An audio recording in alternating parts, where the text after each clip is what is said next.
جس کے لذت گیر اب تک گوش ہے، کیا وہ تکبیر اب ہمیشہ کے لیے خاموش ہے؟ یہی اللہ اکبر کی صدائیں آتی تھی نا، پورا ہسپانیہ گونجتا تھا، مسجد قرطبہ جو لذتوں سے غلغلوں سے جس کے لذت گیر اب تک ہوش ہے، کانوں کے اندر اب تک اس کی مٹھاس محسوس ہو رہی ہے جب وہاں پہ اذانوں کے اندر اللہ اکبر کہا جاتا تھا، کیا وہ تکبیر اب ہمیشہ کے لیے خاموش ہے؟ بہرحال یہ عذاب جو آتا ہے کیوں آتا ہے؟ یہ ذلت اور رسوائی کا عذاب دونوں جگہوں پر قرآن مجید نے الفاظ دہرا دیے، صرف ایک اعراب کے فرق کے ساتھ۔ ذالک بأنہم کانوا یکفرون بآیات اللہ ویقتلون الانبیاء بغیر حق یا ویقتلون النبیین بغیر حق، بس اتنا فرق ہے۔ ذالک بما عصوا وکانوا یعتدون، یہ تو میں نے بارہا کہا ہے کہ اہم مضامین قرآن مجید میں دو جگہ ضرور آتے ہیں۔ فرمایا کہ اس لیے انہوں نے ہماری آیات کا انکار کیا۔ ایک کفر ہوتا ہے قولی، ایک ہے کفر عملی۔ آج پوری امت اپنے عمل سے کفر کر رہی ہے، پوری امت کا بینکنگ سسٹم وہی سود پر ہے۔ کیا یہ آیات الہی کا کفر نہیں، انکار نہیں؟ عصیان، معصیت، یعتدون، اعتداء، آگے بڑھتے چلے جانا، حدود اللہ کو کراس کرنا۔ تلک حدود اللہ فلا تعتدوها، یہ اللہ کی حدود ہیں، اس سے تجاوز نہ کرو۔ اعتداء بھی ہوا، اور درمیان میں فرمایا یقتلون الانبیاء یا یقتلون النبیین، یہ کس اعتبار سے؟ اب ظاہر بات ہے اس امت مسلمہ کے ہاں اب نبی تو کوئی نہیں آنا تھا، انہوں نے کیا انبیاء کے ساتھ وہی سلوک یہاں ہوا داعیان دین کے ساتھ، داعیان حق کے ساتھ، قتل بھی ہوئے۔ اور پھر یہ کیریکٹر اسیسینیشن جو اس سے کہیں زیادہ ہے، ایک ہے جسمانی قتل، ایک ہے معنوی قتل، شخصیت کو کچل کر رکھ دینا، شخصیت کو بدنام کر دینا۔ تو یہ آج بھی ہو رہا ہے، جو بھی حق کی دعوت لے کر کھڑا ہوگا اس کے خلاف کیریکٹر اسیسینیشن جو ہے، اس کی شخصیت کو قتل کر دینے کے تمام حربے اختیار کیے جائیں۔ یہ تو ہوئی وہ ہماری اس وقت کی کیفیت، ضربت علیہم الذلۃ والمسکنۃ وباؤوا بغضب من اللہ، وہ اللہ کا غضب لے کر لوٹے۔ اللہ تو ناراض ہوتا ہے، آخر کفر ہے، عصیان ہے، اعتداء ہے، اور یہ کہ داعیان حق کے خلاف اقدامات ہیں۔ سارے مجددین جیلوں میں ٹھوسے گئے کہ نہیں؟ کیا مار کھائی کہ نہیں مار کھائی؟ امام اعظم امام ابو حنیفہ نے؟ کیا امام مالک کو مارا نہیں گیا، پیٹا نہیں گیا؟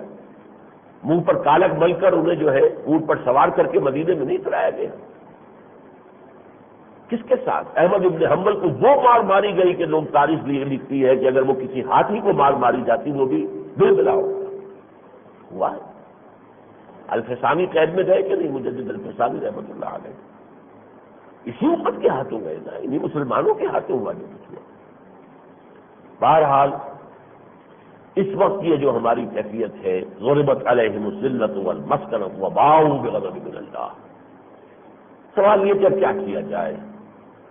مرثیہ تو جتنا چاہے کہہ لیں، جذبات میں جو کیونکہ اس وقت اس صدمے کی کیفیت ہے تو مرثیہ گوئی جو ہے وہ وقت کا ایک تقاضا بن جاتا ہے، لیکن اصل معاملہ جو میں نے پچھلی مرتبہ کیا تھا، کیا جائے؟ میں نے عرض کیا تھا کہ کسی عوامی سیاسی احتجاجی تحریک کے بارے میں کہ اس کا امکان موجود ہے، یہ جو ایک ہفتہ گزرا ہے اس میں محسوس ہوتا ہے کہ وہ امکان کچھ کم ہوتا چلا گیا ہے، تاہم ابھی وہ امکان بالکل ختم نہیں ہوا۔ امکان کم کیوں ہوا ہے؟ ہمارے ایک رفیق نے اس کی بڑی عمدہ جو ہے وہ اس کا تجزیہ کیا ہے کہ ہماری قوم 3 حصوں میں ہے۔ بہت بڑی عظیم اکثریت تو وہ ہے کہ جو شاہ ولی اللہ کے الفاظ میں ڈھور ڈنگر بن چکی ہے، اس سے اپنی 2 وقت کی روٹی کے سوا کسی چیز کے بارے میں سوچنے تک کا موقع نہیں۔ کہاں غیرت، حمیت، عزت، ملکی سطح پر کیا ہو رہا ہے اس سے کیا غرض؟ کمر توڑ دینے والی مشقت بمشکل اپنے جسم و جان کے تعلق کو برقرار رکھنے سکے۔ اور اس کا بھی آپ دیکھ رہے ہیں کتنے بڑے پیمانے پر خودکشیاں ہو رہی ہیں، یعنی وہ کس احتجاج میں آئیں گے؟ انہیں اس کی فکر ہی نہیں۔ درمیانی طبقہ جو ہے، جو اصل میں تحریکوں کا اور کوئی اس طرح کا کوئی بھی رد عمل ہو عوامی سطح پر، تو اس کا اصل جو ہے ہراول دستہ یہ مڈل کلاس میں سے آتا ہے۔ مڈل کلاس میں سے بھی کچھ تو اب 99 کے پھیر میں پڑ گیا آگے سے آگے نکلنے کے چکر میں، اور باقی لوگ شدید مایوس ہو چکے ہیں کہ اب تک کی تحریکوں میں مار کھا کر حاصل کیا کیا، کوئی خیر تو برآمد ہوا ہی نہیں۔ خرامت کی عورت گائے گئی تو خر آ گیا، خر گیا تو گاؤں میں، فائدہ کیا ہو؟ لہٰذا وہ بدلی کی ایک کیفیت۔ تیسرا طبقہ وہ جو مال مست ہے، اوپر کے لوگ جنہوں نے محل بنائے ہیں، بڑی بڑی حویلیاں بنائے ہیں، جن کے دولت کے انبار ہیں، عیاشیاں ہیں، عیش گاہیں ہیں۔ ظاہر بات ہے کہ ان کا معاملہ یہ ہے کہ وہ تو ہر قیمت پر امن چاہیں گے۔ جنگ میں تو خطرات ہیں، محل بھی منہدم ہو سکتے ہیں، آخر کابل جو ہے پورا کا پورا جو ہے وہ کھنڈر بن گیا کہ نہیں بن گیا؟ وہ تو ہوتا۔ تو جنہوں نے بڑے چاؤ سے محل بنائے ہیں اور انہیں بڑے ہی اہتمام سے فرنش کیا ہے، اس کے لیے تو ٹوائلٹ فٹنگز بھی جو ہے وہ کہیں فرانس سے آ رہی ہے، فرنیچر وہاں سے آ رہا ہے، تو جنہوں نے یہ سب کچھ کیا ہے، دنیا کی محبت کو جنہوں نے اس درجے جو ہے اپنے اعصاب کے اوپر حاوی اور طاری کر لیا ہے، وہ پولیس کیسے لیں گے؟ ان کے لیے تو مونچھ نیچی کیا ہو جائے، مونچھ مڑ بھی جائے تو کیا حرج ہے؟ اسٹیٹس کو رہنا چاہیے، امن رہنا چاہیے، ہمارے عیش میں کوئی خلل نہ ہو۔ یہاں مجھے وہ حدیث یاد آتی ہے، حضرت ثوبان رضی اللہ تعالیٰ عنہ راوی ہیں اس کے، اور سنن ابی داؤد میں یہ روایت ہے، حضور نے فرمایا یوشکو الامم ان تداعی علیکم کما تداعی الاکلۃ الی قصعتها، مجھے اندیشہ ہے کہ ایک وقت آئے گا کہ دنیا کی قومیں جو ہیں وہ تم پر ہے مسلمانوں اس طرح ٹوٹیں گی اور ایک دوسرے کو بلائیں گی کہ آؤ یہ کرنے والا ہے یہ امت مسلمہ، آؤ ہم ادھر سے تناول کرتے ہیں تم ادھر سے تناول کرو۔ قال قائل، جب حضور نے یہ فرمایا تو کسی کہنے والے نے حضور سے پوچھ لیا من قلت نحن یومئذ، اللہ کے رسول کیا ہماری تعداد اس زمانے میں بہت کم ہو جائے گی؟ کیا اس وجہ سے ہم کرنے والا بن جائیں گے اقوام عالم کے لیے؟ فرمایا بل انتم یومئذ کثیر، نہیں، تعداد تو تمہاری بہت ہوگی، میں نے بتایا نا کہ 120 کروڑ تو کم سے کم ہے، ہو سکتا ہے 150 کروڑ، ولکنکم غثاء کا غثاء السیل، لیکن تمہاری حالت ہو جائے گی جیسے سیلاب کے اوپر جھاڑ جھکاڑ اور جھاگ آ جاتا ہے، بس ایسے ہوگا، حقیقت کچھ نہیں ہوگی۔ وَلَيَنزَعَنَّ اللَّهُ مِن صُدُورِ عَدُوِّكُمْ الْمَهَابَةَ مِنكُمْ، اللہ تعالیٰ تمہارے دشمنوں کے دلوں سے تمہاری ہیبت نکال لے گا۔ اب غور کیجئے، ہماری ہیبت بڑا ہم نے سمجھا تھا ایٹم بم بنا لیا ہے، اب تو یہ ڈیٹرنٹ ہے، لیکن جس پیمانے پر بھارت میں وار ہسٹیریا شروع کیا گیا، جس پیمانے پر انہوں نے تیاریاں کی، ہمارے اکابر ان کی تو نیوی آ گئی تھی، یہ باتیں جو ہے غور کرنے کی بات ہے، ذلت اور مسکنت کی کوئی انتہا ہوتی ہے۔ اور نوائے وقت نے بہت خوب لفظ استعمال کیا ہے پنجابی زبان کا کہ یہ حال تھا تو پنگا کائے کو لیا تھا، ٹھیک پنجابی زبان کا یہ لفظ اداریوں میں آیا، لیکن کیا ہوگا کہ اللہ تعالیٰ وَلَيَقْذِفَنَّ فِي قُلُوبِكُمُ الْوَهْنَ، تمہارے دلوں میں وہن پیدا کر دے گا اللہ، دشمن کے دل سے تمہاری ہیبت نکال دے گا اور تمہارے دل میں وہن پیدا کر دے گا۔ قیل مل وہن یا رسول اللہ، پھر سوال کیا گیا اللہ کے رسول یہ بتائیے وہن کیا ہے، یہ کون سی بیماری ہے؟ قال حب الدنیا وکراہیت الموت، دنیا کی محبت اور موت کی نفرت۔ ظاہر بات ہے کہ ہمارا جو ایلیٹ طبقہ ہے، بڑے بڑے جو لوگ صنعتکار ہیں، ساہوکار ہیں، کاروباری ہیں، اور پھر یہ جو بڑے بڑے محل بنے ہوئے ہیں، آپ کو شاید پورے ہندوستان میں اس طرح کا محل کوئی نظر نہ آئے جو ہم نے بنائے، فلیٹس کی دنیا آباد ملے گی آپ کو، فلیٹس ہیں. یہ محل جو ہم نے بنائے، یہ جو ہم نے بالکل مصنوعی خوشحالی جو ہے قرض کی پیتے تھے میں، اور یہ کہتے تھے کہ ہاں رنگ لائے گی ہماری فاقہ مستی ایک دن، وہ رنگ لے آئی ہے. خود کہہ دیا ہمارے وزیر اعظم نے ہمارا تو بال بال قرض میں بنا ہوا ہے، کیسے اب چلتے ہیں، کیسے کریں؟ صورتحال تو یہ ہے. ہماری تو جان ہے آئی ایم ایف کے اور ورلڈ بینک کے ہاتھ میں. ذرا سا جو ہے وہ سپلائی لائن کے اوپر پاؤں دھر دیں، ہماری جان پر بنائے گی. بہرحال اس حوالے سے محسوس ہوتا ہے کہ مجھے فوری خطرہ تھا، کیونکہ اب ایک ہفتہ بھی گزر گیا. واشنگٹن کا اعلامیہ 4 کا تھا تو 12 دن گزر گئے.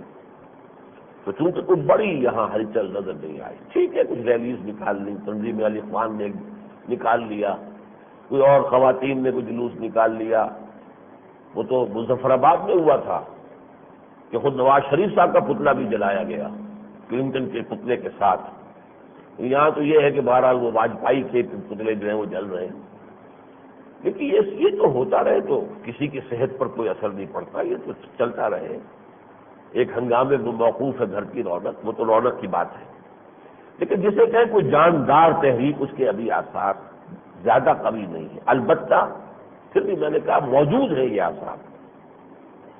سیاسیین کے لیے تو جیسا کہ میں پچھلے جمعے میں عرض کر چکا ہوں، یہ ایسے ہی ہے جیسے اگر ان کا کوئی وجود ہے، سیاسی اپوزیشن اگر اس ملک میں ہے، تو اگر اس وقت اپنے آپ کو اسرٹ نہیں کر سکتی تو کم کرے گی. اس کے لیے اس سے زیادہ دلی کے بھاگو چھینکا ٹوٹا والی بات جو ہے پھر کم ہوگی.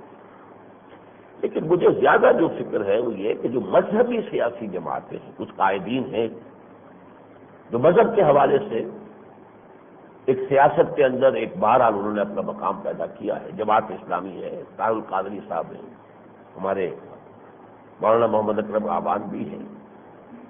ان لوگوں کے لیے واقعہ یہ ہے کہ خاص طور پر جماعت اسلامی کے لیے ناؤ اور نیور، اس کے لیے زندگی اور موت کا مسئلہ. اب بھی اگر نہیں بولتی ہے تو وہ بالکل جیسے برف پگھل جاتی ہے، وہ پگھل جائے گی، کوئی حیثیت نہیں ہے.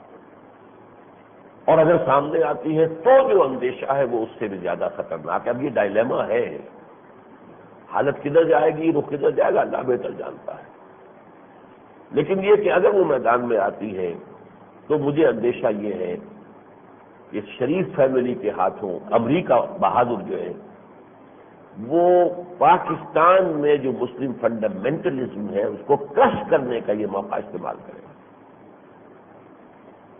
جس طریقے سے فلسطینیوں کا قتل عام ہمارے جرنیل صاحب کروا کے آئے تھے، ضیاء الحق صاحب، اردن میں فلسطینیوں کا قتل عام، اسی طرح کا کوئی معاملہ پاکستان میں ہو سکتا ہے. بہرحال ہوگا کیا یہ میں یقین سے نہیں کہہ سکتا. بہرحال حالات کا جو رخ ہے، اندر کیا ہوتا ہے، تحریک اٹھتی ہے نہیں اٹھتی ہے، یہ تو ہے دوسرا مسئلہ. جو حالات کا رخ ہے وہ یہ ہے کہ ہے جرم ضعیفی کی سزا مرگ مفاد جہاد. ارشاد احمد حقانی صاحب نے کل جو کالم لکھا، پھر آج بھی اس کا کچھ زمینہ سا آیا ہے، جہاں تک تجزیہ ان کا وہی ہے تقریباً. میں نے تاریخی حوالے سے اس چیز کو واضح کیا کہ ہم جو برابری کے مدعی ہو کر کھڑے ہوتے رہے تو دو مواقع پر جو ہے ہماری برابری کے غبارے سے ہوا نکلی، اور اس دفعہ جو نکلی ہے وہ بہت ہی فیصلہ کن انداز میں نکلی.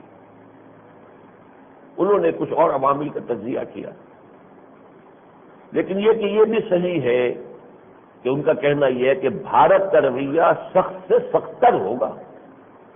یہ صحیح ہے بات، میں بھی کہہ چکا ہوں، انہوں نے بھی کہا. تو دونوں اعتبارات سے تقریباً میری جو پچھلی ایک جمعے کی تقریر تھی اس کا ایسنس جو ہے ان کے کالم میں جو کل آیا ہے موجود ہے. البتہ ایک بات جو انہوں نے کہی ہے اس سے مجھے اختلاف ہے. ان کا کہنا یہ ہے کہ یہ ہندوستان میں تہذیبوں کا تصادم تھا، مسلم سویلائزیشن اور ہندو سویلائزیشن. میرے نزدیک یہ تہذیبوں کا تصادم نہیں ہے. خاص طور پر اس وقت ایک ہی گلوبل مغربی تہذیب ہے، ہندوستان کا بھی ایلیٹ طبقہ، ہمارا بھی ایلیٹ طبقہ اسی رنگ میں رنگا ہوا ہے. کون سا تہذیبی تصادم ہے ان کے مابین؟ کوئی تصادم نہیں. وہی مغربی ثقافت ہے، وہی ویلیوز ہے، وہی رہن سہن ہے، سب کچھ وہی زبان ہے، انگریزی زبان ہے. ثقافت میں کوئی اختلاف نہیں. اصل میں یہ قومی تصادم ہے، اور یہ کہ چونکہ مسلمان کی قومیت کی بنیاد مذہب ہے، یہ شے ہے جو ہندو ذہنیت کسی طرح بھی قبول نہیں کر سکتی. چنانچہ اب سوچئے یہ قومی تصادم جو ہے کتنا شدید تھا. اس کے لیے ایک علامت کے طور پر یاد کیجئے کہ سن 71 میں اندرا گاندھی نے کیا کہا تھا، we have ایونجڈ our 1000 years defeat. وہ وی کون ہے اور کن سے ڈیفیٹ ہوئی تھی، اور یہ کہہ کون رہی ہے؟ جس سے زیادہ لبرل سیکولر کوئی گھرانہ شاید ہندوستان میں ہندوؤں میں نہیں ہو سکتا تھا. موتی لال نہرو، جس سے پوچھا گیا تمہارا مذہب کیا ہے، اس نے کہا میں کیا پوچھتے مذہب، ویسے میں اصلاً ہندو ہوں، میری معاشرت یورپین ہے، میری زبان اردو ہے، مسلمان ہوں زبان کے اعتبار سے. پھر نہرو کی بیٹی، موتی لال کی پوتی نہرو کی بیٹی، وہ سوشلسٹ تھا، سوشلسٹ ڈیموکریٹ، سوشل ڈیموکریٹ اور سیکولر 100%. اسے مسلمان ہندو تہذیب میں فرق ہی اتنا نظر آیا تھا کہ مسلمان پاجامہ پہن لیتا ہے جو گھٹنوں سے ٹخنوں سے اوپر ہوتا ہے، وہ بھی گیا آپ کو کون ٹخنوں سے اوپر پہنتا ہے، اور ہم جو ہے وہ لاگڑ والی دھوتی باندھتے ہیں. یا مسلمان کا لوٹا ہوتا ہے جس میں ٹوٹی بھی لگی ہوتی ہے، ہماری لٹیا ہوتی ہے جس میں ٹوٹی. یہی تو فرق ہے نا. یہ بہت بڑی علامت ہوتی تھی. سفر میں جب بھی ہندو نکلتا تھا تو اگر کوئی بسترا باندھا ہوا تو اس کے ساتھ لٹیا اس کی ٹنگی بھی ہوگی ضرور. مسلمان کے ساتھ لوٹا ٹنگا ہوا ہوگا. وہ لوٹا جو ہے ٹوٹی والا ہے، لٹیا بغیر ٹوٹی کے. یہی فرق، یہی تو فرق ہے تہذیب کا. جب مسلم لیگ نے کہا ہماری تہذیب اور ہمارا، بھائی کیا تہذیب ہے تمہاری؟ کون سی تہذیب کی بات کریں؟ اتنی تہذیب ہے نا. تم پاجامہ پہن لیتے ہو ٹخنوں سے اونچا، ہمارے یہاں وہ دھوتی ہے. دوسرے یہ کہ تمہارا لوٹا ٹوٹی والا ہے، ہماری لٹیا. بس ہندو کا مزاج اصل میں کیا رہا یہ سمجھیے. اس نے ہندو مت کا کے ساتھ اپنی وفاداری کا جو ثبوت دیا تھرو آؤٹ ہسٹری، وہ یہ ہے کہ کوئی اور مذہب چاہے وہ ہندوستان میں پیدا ہوا چاہے باہر سے آیا ہو، یا تو وہ ہندو مت میں جذب ہو جائے، اپنا تشخص چھوڑ دے، جذب ہو جائے. اور ہندو مت میں یہ ایکوموڈیٹ کرنے کی صلاحیت بڑی ہے. ہندوؤں میں خدا کو ماننے والا بھی ہندو ہے، خدا کو نہ ماننے والا بھی ہندو ہے. انتہائی موحد وہ بھی ہندو ہے، بدترین بت پرست وہ بھی ہندو ہے. ان کے ہاں کوئی وہ نہیں ہے کٹ اینڈ ڈرائیڈ قسم کے عقائد، بس ایک خاص قسم کا کلچر، ایک خاص قسم کی تہذیب، بس یہ ہے. لیکن کسی اور کو برداشت نہیں کر سکتے. بدھ مت ہندوستان میں پیدا ہوا، نکال کر باہر کر دیا. ہندوستان میں اس کا کوئی وجود نہیں ہے اب، حالانکہ یہاں سے پیدا ہوا ہے. گوتم بدھ تو بہار کا میں پیدا ہوا تھا. وہ جو بھی کپل وستو کا شہزادہ، کپل وستو تو بہار کی ایک ریاست تھی. اسلام اندر آیا ہے یہاں تو اس کو بھی جذب کرنے کی زبردست کوششیں ہندوؤں نے کی ہے.